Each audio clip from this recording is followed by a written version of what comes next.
우리 기독교에 2대 명절이 있습니다. 무엇입니까? 그것은 예수님의 탄생을 기념하는 성탄절입니다. 두 번째는 우리 예수께서 죽으시고 사흘 만에 이 땅의 모든 사망 권세를 이기시고 부활하신 부활절입니다. 그래서 성탄절과 부활절만 우리가 알고 있어도 우리가 신앙생활 하는데 아무 문제가 없고 구원받는데 아무 문제가 없는 줄 믿습니다. 네. 오늘 이 시간에는 지난 주간에 이어서 구원이란 무엇인가에 대한 문제를 놓고 부활하신 우리 주 예수 그리스도의 말씀을 중심으로 은혜받는 시간 되기를 바랍니다. 우리 예수님의 부활을 가리켜서 성경은 한마디로 우리에게 무엇이라고 설명합니까? 따라합시다. 모든 사람이 믿을 만한 증거. 예수님의 부활은 이 세상의 모든 사람들이 믿을 만한 유일한 증거. 그게 뭔가? 예수님의 부활이라는 것입니다. 왜냐하면 이 땅에 그 어떤 인간도 부활한 자가 없습니다. 그러나 오직 예수님이 부활했습니다. 왜 부활했느냐? 모든 인간에게 주어진 이 세 가지의 운명, 이 세 가지의 운명이 지난 시간에 제가 뭐라고 그랬죠? 기억나요? 첫째, 무슨 종? 사단의 종. 두 번에 사단의 종이니까 뭐를 짓는다고 그랬죠? 죄를 짓는 죄의 종. 죄를 짓고 사니까 나중에 죽어서 어디 간다고 그랬지? 지옥 간다. 지옥의 종. 자, 이 사단과 죄와 지옥의 종에서 우리를 건져주시기 위해서, 우리를 구원하시기 위해서, 우리를 천국으로 인도해 주시기 위해서 오신 분이 바로 누구다? 예수 그리스도다. 따라합시다. 예수 그리스도. 예수 그리스도. 예수님을 말씀할 때 여러분들이 반드시 빠지면 안 될 그리스도를 빠지면 안 돼. 그리스도. 왜 그리스도가 빠지면 안 되느냐? 그리스도에 너무 중요한 의미를 담고 있기 때문입니다. 그리스도가 무슨 뜻입니까? 그리스도는 알죠? 거기 적혀져 있어요. 기름 부으심을 받은 자다. 구약 성경에 보면 하나님께서 종을 세울 때 반드시 기름을 부으시는데 이 기름을 누구에게 부으시는가? 보니까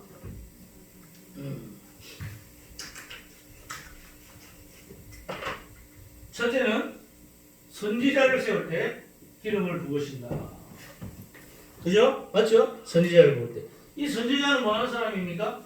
선지자는 하나님의 말씀을 전하는 자입니다. 하나님의 말씀으로 인도하는 자를 가리켜서 선지자다. 그렇게 우리가 이야기를 합니다.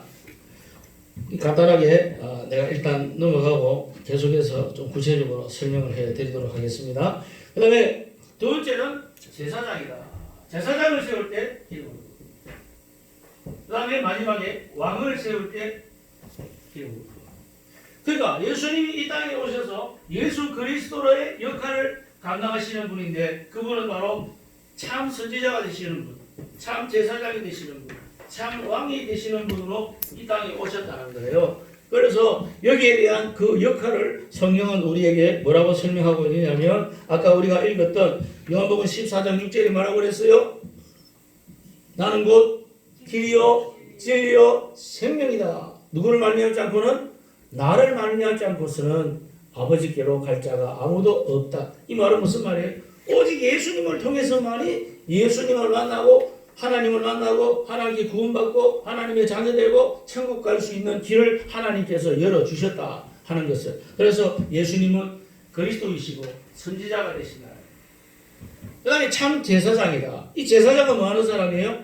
제사장은 이스라엘 백성들 사람들의 죄를 해결해 주기 위해서 뭘 바쳐요? 하나님 앞에 제물을 바치죠. 그래서 예수 그리스도는 이 땅에 오셔서 십자가에 달려 죽음으로 말미암아 뭐가 됐어요? 산 제물이 되어 영원한 제물이 되었어. 영원한 속죄가 되셔서 우리 인간의 모든 죄를 사해 주시고 구원시켜 주실 수 있는 뭐다? 제사장이다. 그 다음에 우리 예수님은 뭐가 되신다? 왕이 되신다. 자, 이거는 성경을 하나 찾아봐야 돼. 요한일서 3장 8절. 요한일서 3장 8절을 찾아보시면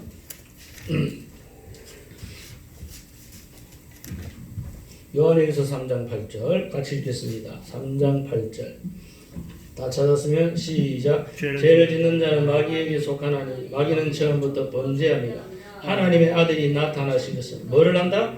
마귀를 멸하려 하십니다. 예수님은 우리의 영원한 왕이 되심으로 누구를 멸한다? 마귀의 일을 멸하기 위하여 이 땅에 오신 분이다 라고 하는 것을 우리에게 가르쳐주고 계시다는 거예요. 그래서 우리가 구원받으려면 이 예수 그리스도의 세 가지 기능, 이 선지자, 제사장, 이 왕의 그리스도의 기능, 그리스도의 목적, 그리스도의 역사, 그리스도의 은혜가 우리에게 임해야 우리가 구원받은 자가 될 수 있다는 거예요.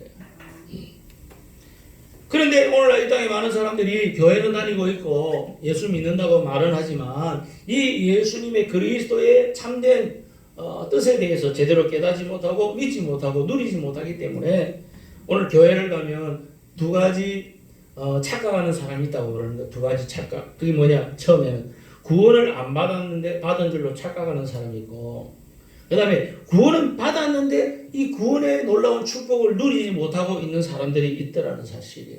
왜 그러냐면 예수님이 마태복음 16장에 가보면 사랑하는 제자들을 놓고 제자들한테 물었잖아요. 사람들이 나를 누구라 하느냐 이렇게 물어봤잖아요. 그러니까 제자들이 세상 사람들이 그때 당시에 말하고 있는 예수님에 대한 소문을 이야기합니다. 첫째, 예수님 보고 뭐라고 그랬어요? 세례 요한이다 그래 말했어요. 예수님을 가리켜서 세례 요한이다. 세례 요한이 많은 사람이 회개하라 천국이 가까웠느니라 하고 하나님의 말씀을 외치면서 사람들에게 회개하게 만들고 세례 주는 사람이었어요. 그게 세례 요한이에요. 그런데 그 세례 요한이 나중에 죽는데 감옥에 갇혀서 이제 죽게 되는데 왜 죽었죠? 뭐 때문에 죽었어요? 사회운동하다 죽었다는 거예요. 사회. 그러니까 그때 당시 헤롯이라는 왕이 있었는데 그 헤롯이라는 왕이 나쁜 짓을 했어. 무슨 나쁜 짓을? 동생 마누라를 뺏어버렸어. 그리고 마누라를 뺏어가지고 지 마누라 데리고 사는 거야. 이거 말도 안 되는 일이거든. 그러니까 세례 요한이가 그 사실을 갖고 막 신랄하게 비판하고 정죄를 하는 거야. 그러니까 이 헤롯이 열받아가지고 저놈의 새끼가 왜 나를 자꾸 저렇게 욕을 하냐 하다가 나중에 어쩌고 하다 보니까 결국에는 이 세례 요한을 감옥에 가다가지고 이제 있었는데 그 헤롯이 데리고 사는 그 여자 딸이 이름 뭐지? 헤로디아? 살로메? 그 딸이 그 헤롯한테 나와가지고 막 황홀한 춤을 보여주면서 막 미혹을 시켜버려요. 그러니까 헤롯이가 뿅 가가지고 그애 보고 뭐라고 하냐, 네 소원이 뭐냐 다 들어줄게 이렇게. 그러니까 그 딸내미 엄마가 이제 그 헤롯이 이제 그 동생 마누라 뺏어 여잔데 그 딸 보고 시킨 거야. 세례 요한을 죽여버리라. 그렇게 소원을 말해라. 세례 요한이 목을 원한다고 그래라. 그래가지고 이 딸내미가 뭣도 모르고 지는 시키는 대로 그냥 세례 요한의 목을 원합니다. 이런 거야. 그러니까 헤롯이가 지가 약속을 했으니까 어떻게 지켜야지 왕인데. 그래가지고 할 수 없이 지는 세례 요한을 죽이고 싶은 마음이 없었지만 없은 게 아니라 하나님의 종이니까 죽이면 안 되지. 죽였다면 큰일 나지. 마음에 두려움이 오는 거예요. 나중에 분명히 하나님의 심판을 받는다는 사실을 알아요, 몰라요? 안단 말이에요. 그런데도 꼬임에 빠져가지고 결국에는 세례 요한의 목을 칩니다. 그래가 그 세례 요한의 목을 소반에다 담아가지고 이렇게 가지고 오죠. 그 바람에 나중에 헤롯이가 죽어요, 안 죽어요? 죽어요. 뭐 어떻게 죽었죠? 충이 먹어 죽였다고 했어요. 머릿속에 벌레가 하나님께서 벌레를 넣어서 그냥 죽여버렸어요. 얼마나 무섭게 고통 가운데 죽이는지. 그런데 이 세례 요한은 이제 그때 당시 어떤 역할을 했느냐 하면 사람들을 몰고 다니면서 한마디로 세상을 바꾸려고 하는 사회운동을 하는 사람이었다. 그러니까 예수 그리스도, 우리 주님의 정신, 우리 주님의 말씀, 우리 주님의 목적을 좀 옆으로 어긋난 사람이었다. 그 다음에 또 두 번째로 사람들이 엘리야라고 말합니다. 엘리야는 뭘 말합니까? 한마디로 기적의 상징이에요. 성령의 성령 운동의 상징이고. 그 다음에 예레미야라고, 예레미야는 뭐 하는 사람이에요? 예레미야는 악의주의를 상징하는 사람이다. 그 다음에 선지자라고 그럽니다. 선지자는 하나의 종교, 율법 중심의 역할을 감당하는 사람인데 이것도 아니다라는 거예요. 그러면 예수님은 도대체 누구냐? 세례 요한도 아니고 엘리야도 아니고 예레미야도 아니고 선지자도 아니면 도대체 예수님은 누구신가? 베드로가 분명히 고백하고 있습니다. 따라합니다. 주는 그리스도시요. 주는 그리스도시요. 그 다음 뭐예요? 하나님의 살아계신 아들이십니다. 라고 고백했다라는 사실. 그런데 이 고백은 누가 이 고백을 하겠다고 그랬어요? 하늘에 계신 우리 하나님께서 베드로를 통하여 깨달아서 고백하게 만든 것이었다라고 말씀하고 있다라는 사실입니다. 그러므로 우리 주는 그리스도시요. 이 말은 뭐예요? 우리 예수님은 참 선지자가 되고 참 제사장이 되고 참 왕이 되시는 분이다. 그분이야말로 흑암의 권세를 꺾으시는 창세기 3장 15절에서 여자의 후손이 되시는 주인공이시다 라고 하는 것을 우리에게 설명하고 있다는 사실입니다. 그러면서 이사야 7장 14절에 가면 굉장히 중요한 성경 구절이 나오는데, 자, 요거 하나 읽고 넘어가겠습니다. 이사야 7장 14절. 이게 찾아가야 우리가 그래도 읽고, 이런 성경 구절도 있구나. 우리가 읽고 깨닫고 은혜를 받지. 안 그러면 평생 가도 못 읽는 거, 평생 가도. 자, 14절. 이사야 7장 14절. 시작. 그러므로 주께서 친히 징조를 너희에게 주실 것이라. 보라, 처녀가 잉태하여 아들을 낳을 것이고 그의 이름을 임마누엘이라 하리라. 바로 이분이 누구야? 예수 그리스도라는 거예요. 이 예수 그리스도는 살아계신 하나님의 아들이다. 이것을 베드로, 바요나, 시모나 고백했구나. 네가 정말 복이 있구나. 그래서 그런지 몰라도 지금 저 천주교의 초대 교황이 바로 베드로라는 것을 우리가 알 수가 있습니다. 뿐만 아니라 세 번째로 이런 고백과 이런 믿음을 통해서 우리가 누릴 수 있는 세 가지의 축복이 있다는 사실입니다. 그 첫 번째 축복이 뭐냐? 반석이 되게 하겠다고 말씀해요. 반석이. 이 반석이 말은 다른 말로 교회인데, 교회의 기능이 뭐냐? 전도하는 거예요. 전도. 이 말은 무슨 말이냐면 하나님이 이와 같은 주는 그리스도시요 살아계신 하나님의 아들이시라고 하는 이 정확한 신앙의 고백을 통해서 우리가 살아가게 될 때 하나님은 우리에게 세 가지 축복을 누리게 하시는데, 그 첫 번째 축복이 뭐냐? 전도의 축복이라는 거야. 따라합시다. 전도의 축복. 왜 전도가 축복이냐? 그 나중에 또 궁극적으로 좀 설명을 좀 하도록 하겠습니다. 전도가 왜 축복이 될 수밖에 없는가 하는 내용입니다. 그 다음에 두 번째 무슨 축복이에요? 음부의 권세가 이기지 못한다. 이건 뭡니까? 사단 마귀가 하나님 자녀된 우리를 이제는 이길 수가 없다. 우리는 사단 마귀를 묶을 수 있는 권세를 가지고 있는 하나님의 자녀라는 거예요. 여러분, 이 세상 사람들이 살다가 죄를 짓잖아요. 죄를 지으면 이제 저 경찰들이 잡으러 다녀. 그럼 경찰들이 잡으러 다니면 여러분 사람들이 피해 다녀요. 경찰하고 막 네가 뭔데 까불고 돌아다니냐 그러면서 싸워요. 도망다니잖아. 왜 도망다닙니까? 경찰에게 부여된 권세가 있기 때문에. 권세. 그 권세라는 게 세상으로서도 굉장히 무서운 거예요. 그런데 하나님이 영적으로 우리에게 주시는 하나님의 자녀로서의 권세가 있어요. 그 권세는 많은 거예요. 음부의 권세를 묶어버리는 거예요. 사단 마귀를 묶어버리고 귀신을 묶어버리는 거예요. 우리는 과거에 누구의 종으로? 사단 마귀 귀신의 종으로 살았는데 이제는 귀신 사단 마귀 권세를 묶어버리는 하나님의 자녀로 살아가게 된다는 거예요. 그게 두 번째 우리에게 주시는 음부의 권세. 세 번째는 천국의 열쇠를 주신다고 말해요. 천국의 열쇠는 한마디로 말하면 기도 응답의 열쇠를 말하는 거예요. 여러분, 열쇠는 뭐예요? 열쇠는 어떤 자물통에 넣어서 돌리면 그대로 열리는 거예요. 결국은 뭐냐? 우리 하나님의 자녀로서 하늘에 계신 우리 아버지 앞에 기도했을 때 하나님께서는 우리에게 열쇠를 주시는데, 무슨 열쇠? 기도 응답의 열쇠를 주시겠다. 그러니까 너희는 기도하라는 거예요. 이것이 바로 오늘 우리가 이 땅에 살아가 하나님의 자녀가 누릴 수 있는 얼마나 엄청난 축복인가를 우리는 알아야 됩니다. 그런데 우리는 그걸 잘 모르기 때문에 기도를 안 하잖아. 그러니까 하나님께서 얼마나 섭섭하게 생각하겠어요. 기도하면 주시겠다고 바리바리 선물을 사놓고 준비하고 있는데, 천사들이 기다리고 있는데 기도 안 하니까 갖다 줄 수가 없잖아. 기도를 많이 하심으로 말미암아 하나님의 예비한 이 귀한 선물을 받아 누리는 저와 여러분 되시기를 축복합니다. 그래서 우리 예수 그리스도가 많은 모든 문제를 해결하시는 모든 문제의 해결자가 되신다라고 하는 것을 우리에게 가르쳐주고 계십니다. 자, 그렇다면 여러분, 우리가 이 기독교의 축복을 교회 다니는 사람들이 다른 데서 찾으려고 하지 말고 오늘 우리에게 주어진 이 전도, 그리고 음부의 권세를 이기지 못한, 그 다음에 기도 응답의 이 귀한 세 가지의 축복을 가지고 우리가 하나님의 자녀로서 누릴 수가 있어야 할 것입니다. 그렇다면 이 축복을 어떻게 누리는가? 자, 밑에 찾아봅시다. 이 축복을 누리는 방법 세 가지.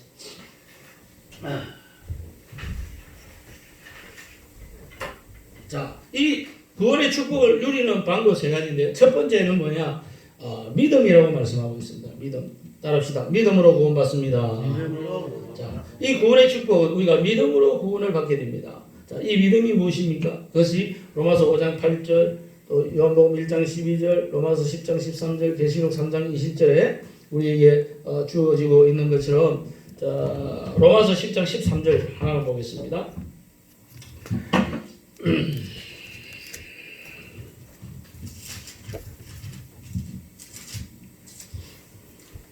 로마서 10장 13절 하나만. 시작. 누구든지 주의 이름을 부르는 자는 구원을 얻으리라. 여기서 구원을 얻으리라.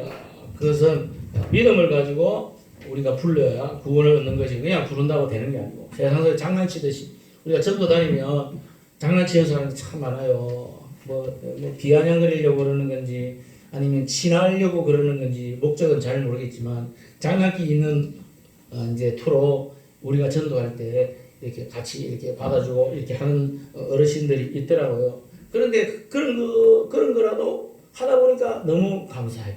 왜? 그런 대화들을 통해서 그 마음 속에, 그 심령 속에 하나님의 말씀이 들어가는 것을 우리가 분명히 알 수가 있기 때문입니다. 그래서 하나님이 우리에게 주신 이 구원의 축복은 우리가 어떻게 누리는가? 다른 어떠한 방법도 소용없어요. 오직 하나만 있어요. 그 뭐냐? 믿음으로만이 누릴 수가 있어요. 구원을 누가 받습니까? 믿고 그것을 듣고 믿을 때 구원을 받을 수가 있다라는 거예요.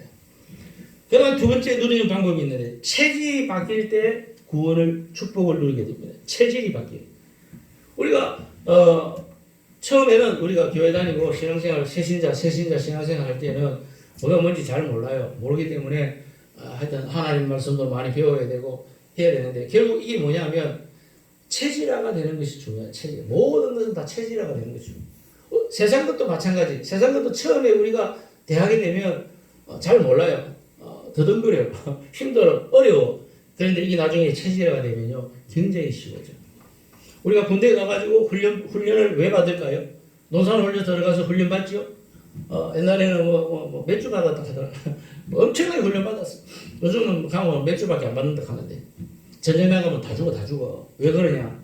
훈련 기간이 길면 길수록 전쟁에서 살아남을 가능성이 많고, 훈련 기간이 짧으면 짧을수록 죽을 가능성이 많아지는 거예요. 그런데 지금은 훈련 기간이 짧잖아. 전쟁 되면 다 죽는 거야. 왜? 체질화가 안 되니까. 훈련은 결국 뭐예요? 그 사람의 전쟁터에서 승리하고 살아남기 위한 체질화를 시키기 위한 거예요. 그래서 신앙생활도 우리가 승리하기 위해서는 하나님의 이 구원을, 약속하신 구원을 우리가 누리려면 계속해서 체질화 시켜나가야 돼. 말씀이 체질화가 되고, 기도가 체질화가 되고, 전도가 체질화가 되면 우리는 승리하게 되는 거예요. 그럼 우리에게 놀라운 축복을 우리는 누릴 수가 있는 하나님의 자녀가 될 줄 믿습니다. 세 번째는 갈등을 이겨야 돼. 갈등. 우리가 전도하기 위해서 세상에 나가죠. 사람들 만나죠. 뭐 체육공원에 간다든지 병원에 간다든지 골목에 간다든지 시장에 간다든지 사람들 만나서 우리가 대화를 나누고 예수님을 전하게 되고 말씀을 전할 때 거기 여러 가지 갈등이 일어나요. 그러나 그 갈등을 우리가 이길 수 있는 놀라운 증거들이 전도하러 나갈 때 반드시 하나님께서 주신다는 거예요. 지난주에도 복음을 전하러 나갔는데 많은 사람들이 정말 마치 기다리고 있는 것처럼 환영을 하고 한 번도 본 적도 없어.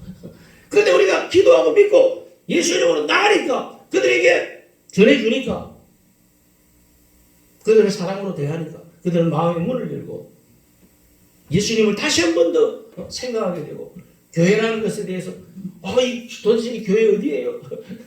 어디예요? 우리 뭐 어디긴 뭐 어디야, 뭐 약도에 다 있긴 있는데 멀어서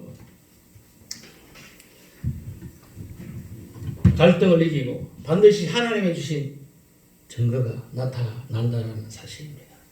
그래서 이 놀라운 믿음으로 그리고 체질로 갈등을 이김으로 말미암아 하나님의 축복을 누리는 저와 여러분 되시기를 바랍니다. 살아계신 자 불러봐요.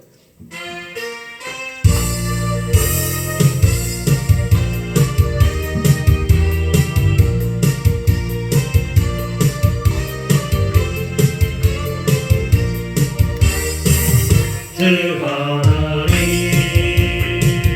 독생자 예수 나 위하여 오시옵네. 그 모든 죄 용서하시고 지금에서 부활하신 나의 그새 살아계신 주 나의 참된 소망 걱정 근심 전혀 없네. 사랑의 주 내가 인도하리 내 모든 삶의 기쁨을 넘치나가네. 주 안에서 거듭난 생명 넘치는 주님 사랑 참 기쁨과 확신하게로 예수님의 도심을 빌려사리 살아계신 주 나의 참된 소망 걱정 근심 전혀 없네. 사랑의 주 내가 인도하리 내 모든 삶의 기쁨을 충만하네. 그 언젠가 주를 때까지 주를 위해 싸우리라. 승리의 길 멀고 험해도 주님께서 나의 앞길 이끌으시니 살아계신 주 나의 참된 소망 걱정 근심 전혀 없네. 사랑의 주 내가 인도하리 내 모든 삶의 기쁨을 충만하리. 할렐루야. 이제 마지막으로 중요한 거 하나 하고 마칠 겁니다. 자, 그러면 이 나를 구원하신 부활하신 이 예수님을 우리는 어떻게 함께할 수 있는가? 부활하신 예수님과 함께하는 방법은 무엇인가? 이 세 가지를 우리가 한번 생각해 보려고 합니다. 자, 여러분들이 한번 먼저 대답해 보세요. 예수님이 우리와 함께하는 방법이 뭡니까? 예, 뭘로 함께할까요? 기도로, 또 말씀으로, 답 다 나오네. 또 전도로. 따라합시다. 말씀으로, 기도로, 전도로. 이 세 가지가 부활하신 예수님이 우리와 함께하는 방법입니다. 이거를 우리는 누리는 자가 되어야 할 줄 믿습니다. 자, 어떻게 예수님 우리와 함께 하십니까? 거기서 간단하게 말씀을 드리면, 첫째로 말씀을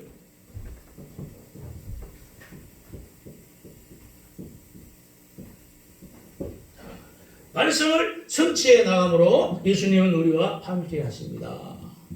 자, 구약의 말씀은 신약에서 성취되고 신약의 말씀은 어디에 성취됩니까?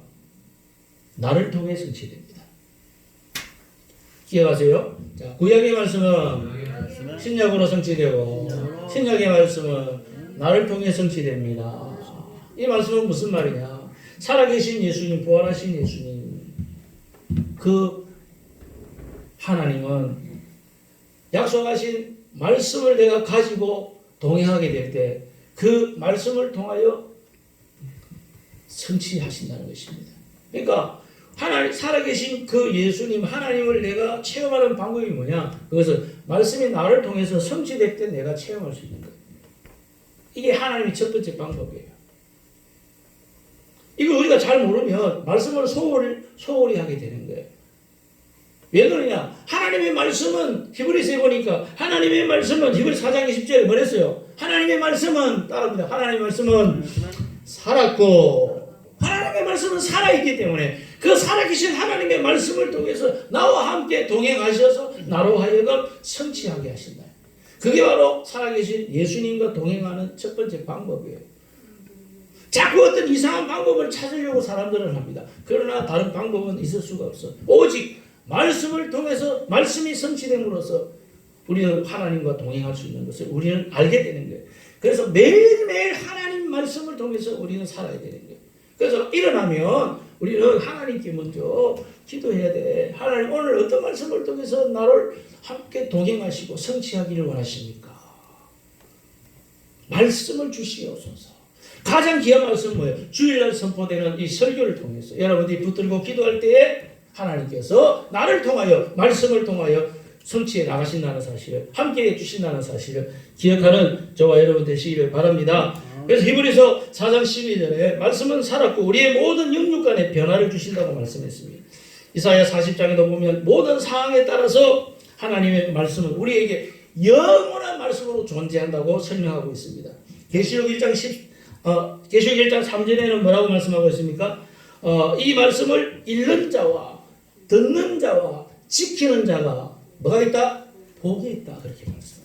그러니까 매일 하나님을 읽고 매일 하나님의 말씀을 듣고 지키면 우리에게 복이 있고 하나님의 살아계심을 체험할 수 있는 뭐가 있다? 기적이 날마다 체험될 수 있다라는 거예요. 그러니까 인간적으로 내가 뭘 자꾸 하려고 하지 말고 뭘 하라? 하나님의 말씀을 함께 하려고 해라는 거예요. 하나님의 말씀을 붙잡고 기도하는 자가 되어야 된다는 거예요. 왜? 이것은 영원한 것이기 때문에. 여러분 우리가 세상적인 아무리 붙들고 애를 써봐야 뭐가 있어요? 건강을 붙들고 애를 써봐야 뭐가 있겠어요? 돈을 붙들고 애를 써봐야 뭐가 있겠어요? 세상의 어떤 명예와 건세를 붙들고 뭘 해봐야 지금 이제 수요일날 그 총선 국회의원 뽑는 총선 선거가 이제 되는데 여러분 국회의원 이제 붙들고 자기 인생을 결정지으려고 하는 사람들 그 가봐야 4년이면 끝이에요. 4년이면 끝. 재수 없으면 중간에 다 떨어지고 몇 명이 뭐 어떻게 결과가 나는지 우리는 알 수 없지만 저 사람들은 거기에다가 인생을 다 걸고 있는 거야. 그게 자기 인생을 어떻게 해줄 줄 알고 착각하는 거지. 그러다가 4년 국회의원 할 때는 내가 이제 국회의원 됐으니까 이제 그러다가 뭐 열심히 하다가 나중에 또 다음에 또 할 때는 뚝 떨어지면 그냥 바로 그냥 낙동강 오래야 되는 거야. 낙심과 자제에 찾아오는 거야. 그래가지고 뭐 자살하는 사람도 있더라고. 뉴스 보니까 이번에 뭐 N번방인가 박사방인가 거기에 가입해가지고 뭐 했던 여러 사람들이 막 충격받아가지고 자기 이름 막 폭로되고 막 까발려질까 싶어가 겁이 나가지고 자살하는 사람들이 막 줄을 잇고 막 그러더라고요. 여러분 이 도대체가 이게 우리가 살아가는 세상이 무슨 세상입니까? 어떤 때는요 정말 판단이 일어나지 않아. 판단이 도대체 이거 뭐냐 이거 이 세상 뭐냐 그 어떤 판단도 제대로 세지 못하는 이런 세상을 우리가 살아가게 돼요. 그러나 그럼에도 불구하고 우리를 영원토록 붙들어주는 게 있어요. 그게 뭐예요? 하나님의 말씀이에요. 그래서 우리가 잠깐 세상에 나갔다가 몇 길로 갔다가 이렇게 갔다가 뭐 잠시 잠깐 방황할 때 있지만 그럼에도 불구하고 우리는 돌아올 때가 있어. 그게 뭐야? 말씀이라는 게 말씀. 그러니까 여러분 항상 말씀과 함께 동행하는 자가 되기를 바랍니다. 말씀 붙잡고 살아야 돼요. 돈이 나를 어떻게 해주겠지? 뭐 정욕이 나를 어떻게 해주겠지? 그 다음에 뭐 권세가 어떻게 해주겠지? 직장이 어떻게 해주겠지? 아니야. 하나님의 말씀이 나를 구원해 주는 거야. 다른 거는 다 놓칠지라도 오직 하나님의 말씀만을 꼭 붙잡고 승리하는 저와 여러분 되시기를 축복합니다. 아멘. 두 번째 우리가 붙잡아야 될 게 있어요. 그게 뭐냐? 기도예요. 기도. 다른 말로 응답이에요. 기도 응답은 살아계신 하나님, 부활하신 예수님을 체험할 수 있는 방법입니다. 그래서 누가 기도하느냐? 기도 응답을 체험한 자가 기도합니다. 기도 응답을 체험하지 못한 사람은 기도 안 합니다. 하기가 싫습니다. 힘듭니다. 왜? 응답이 없으니까. 그러니까 우리는 기도할 때 응답이 있도록 기도해야 돼요. 아시겠어요? 다른 말로 말하면 응답이 있을 때까지 기도해야 된단 말이에요. 응답이 있을 때까지. 하나님의 살아계심을 내가 믿느냐? 그렇다면 응답이 있을 때까지 기도해라. 왜? 이것은 내 조건이 아니고 하나님의 조건이에요. 예수님의 말씀이에요. 예수님이 우리에게 말씀하신 약속이에요. 너는 내게 구하라, 찾고 두드려라. 그럴 때 하나님께서 응답해 주신다. 성령을 선물로 주실 것이다. 왜 응답해 주시지 않겠느냐? 너는 내게 부르짖어라. 누구 말씀? 하나님의 말씀. 하나님의 약속이야. 인간이 약속에도 지켜야 되는데 천지만물 생사복을 주관하는 전지전능한 하나님이 약속하신 말씀이기 때문에 우리가 하나님의 말씀대로 기도하면 하나님의 말씀 붙들고 내 생각이 아니고 하나님의 생각으로, 하나님의 뜻으로, 하나님의 열정으로 우리가 기도할 때 하나님은 반드시 우리에게 응답해 주실 것을 믿습니다. 우리 이거 체험하지 못하고 신앙생활하고 교회 다니고 예수 믿는다고 말하는 사람은 아무 힘없는 사람이에요. 그 엉터리 가짜배기 기도도 못하던 사람이 무슨 나가서 전도할 것이고 예수 믿으라고 그러고 교회 다니면서 내가 집사다, 내가 뭐 잡사다, 권사다, 장로다 자랑할 게 없어요. 거기에는요 그저 뭐라고 그래, 속빈 깡정이야. 깡정. 완전히 빈 거야. 빈 거. 사기당하는 거예요. 사기당하는 거야. 왜 우리에게 응답이 없습니까? 주님이 함께하지 않으니까. 주님이 함께하는 증거가 무엇입니까? 그것은 우리가 기도할 때 응답받는 겁니다.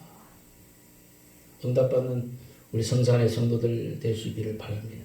마지막 세 번째는 뭐냐면 하나님과 방향이 맞아야 돼요. 하나님과 방향이. 자, 첫째는 말씀이 중요하고, 두 번째는 기도 응답이 중요하고, 세 번째는 하나님과의 방향이 중요해요. 방향.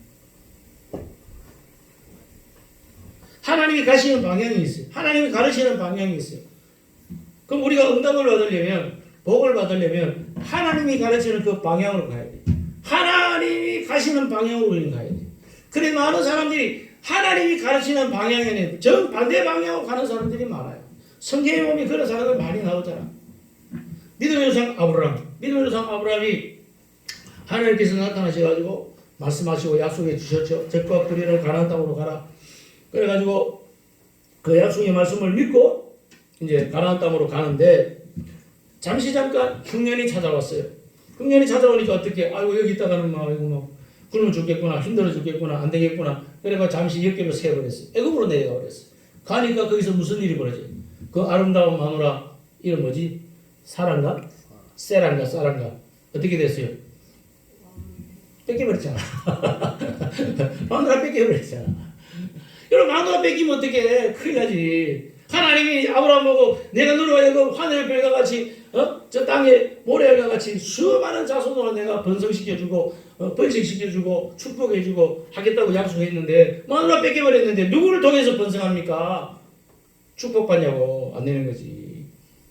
왜 그런 일이 벌어져요? 하나님이 가르치는 방향으로 안 가니까, 지가 생각하는 방향으로 가려고 하니까 그런 사건들이 벌어지는 거예요.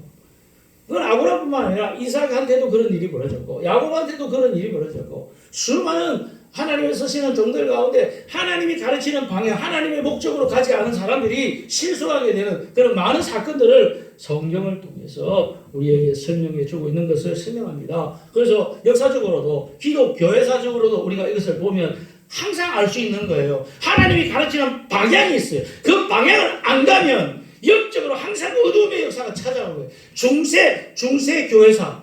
중세교회, 가톨릭 중세교회사 400년인가? 그 어둠의 그 영적 역사가 왜 찾아왔습니까? 하나님이 가르치는 방향으로 안 가니까 교회가 영적 어둠이 찾아오는 거예요. 그래가 수많은 죄를 짓는 거예요. 그래야 결국 종교개혁이 일어나잖아. 마틴 루터가 일어나잖아. 칼빈이 일어나잖아.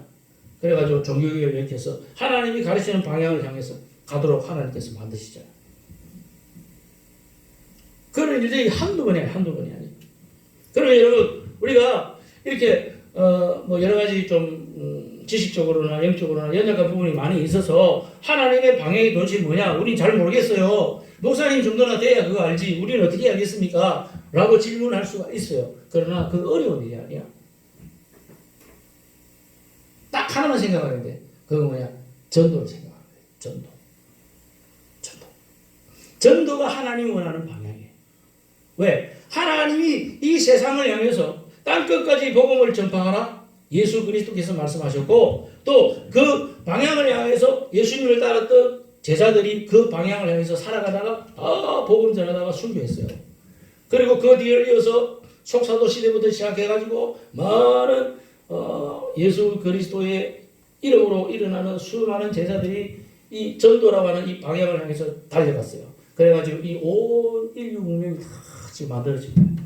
특히 저 유럽 같은 나라 보세요. 유럽이라는 저 나라는 원래는요, 저것들이 뭐 하는 놈들이냐면 일자 무식하고 그 다음에 도적놈들이고 배 타면 해적하는 놈들이고 이런 정말 나쁜 놈들 중에 나쁜 놈들이었어요. 그런데 희한한 게 예수 그리스도의 복음이 들어가니까 그 사람들이 변화가 돼. 그래가지고 신사의 나라가 돼. 신사의. 그러니까 만들어진 문명이 뭐예요? 저 유럽이라고 하는 엄청난 현대 문명이. 그런데 지금도 그 방향을 상실하니까 지금 그 유럽 안에 뭐가 들어갔어? 이슬람이라고 하는 우상을 숭배하는 사탄 마귀의 문명이 들어갔잖아. 그러니까 지금 뭐 이 유럽이 지금 완전히 지금 엉망진창이 되고 있어요. 하나님의 심판이 지금 해결버렸어요. 이번에 이제 우한폐렴만 하더라도 지금 유럽을 얼마나 지금 강탈하는지. 미국도 마찬가지야. 미국에게 주신 하나님의 방향이 있어요. 그것을 미국이 그 하나님의 주신 말씀으로 순종하고 그 말씀을 붙들고 기도하면서 이 전 세계를 향해서 뭘 했어요? 선교사를 파송했잖아. 예수님의 복음을 전할 수 있도록 파송시켰잖아. 선교사 파송 1위잖아. 그러니까 하나님이 미국을 붙들고 200년 역사밖에 안 되는 그 짧은 역사의 미국을 전 세계 어떤 나라로? 제1의 강대국으로 만들어가지고 미국을 쓰시잖아. 여러분, 이 전 세계에 미국이라는 나라가 없으면 이 전 세계는 어떻게 되는 줄 알아요? 멸망이에요. 멸망. 지금은 멸망한다고. 거짓말인 줄 알아요. 살펴보세요. 왜 멸망하게 되는지. 멸망할 수밖에 없어요. 미국이 없으면 지금은. 물론 나중에 우리나라 잘 봐줘가지고 우리나라를 또 하나님의 제1의 나라로 세워가지고 쓰신다면 정말 감사할 일이지만 지금 현재로서는 미국이 이거예요. 미국이 이거라고. 미국 없으면 나라는 망해. 우리나라도 망해. 미국 없으면. 전 세계가 망할 뿐만 아니라 모든 나라가 다 망하고 우리나라도 망할 수밖에. 그 미국은 왜 저렇게 됐습니까? 그것은 하나님의 방향대로 갔기 때문입니다. 우리도 우리 인생이 잘 되고 복되고 또 하나님이 구원해 주신 축복을 제대로 누리면서 살기 위해서는 하나님 가시는 방향으로 가야 돼. 그 방향으로 갔던 사람들이 누굽니까? 미국의 저 부흥사 무디 목사, 그 다음에 요한 웨슬리 목사, 그 다음에 찰스 피니 같은 목사, 허더슨 테일러 같은 목사, 이런 사람들이 하나같이 하나님의 방향대로 맞추고 가는 거예요. 그러니까 하나님께서 일으켜 주시는 거예요. 일으켜 주시는 거예요. 사람들이 일어나는 거예요. 교회가 일어나고 부흥이 일어나고 기적이 일어나고 역사가 일어나는 줄 믿습니다. 우리도 하나님과 함께하는 이 귀한 축복을 받아서 정말 우리의 모든 삶 속에 하나님의 말씀을 성취하고 기도에 응답받고 전도의 삶을 풍성하게 살아갈 수 있는 저와 여러분 되시기를 주님의 이름으로 축복합니다. 우리 찬양을 불러봅시다.